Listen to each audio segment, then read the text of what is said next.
உன் காயங்கள் ஒரு நாள் உன் வெற்றியின் அடையாளங்களாக மாறும். யாரும் உன்னை புரிந்து கொள்ளவில்லை என்று தோன்றும் அந்த அமைதியான நேரங்களில் கூட நான் உன் அருகில் நின்று உன்னுடன் சுவாசிக்கிறேன்.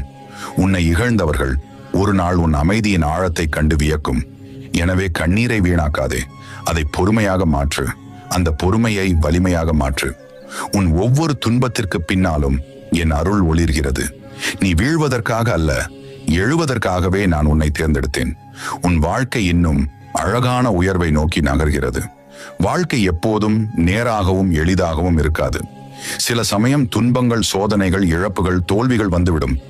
ஆனால் அதற்காக வாழ்க்கை நின்று விடாது. ஒரு மரம் வாடிவிட்டால் அது முற்றிலும் அழிந்து விடாது. அதன் வேரில் இருந்து புதிய கிளைகள் முளைப்பது போல உன் வாழ்விலும் புதிதாய் தொடங்கும் வாய்ப்பு எப்போதும் இருக்கும்.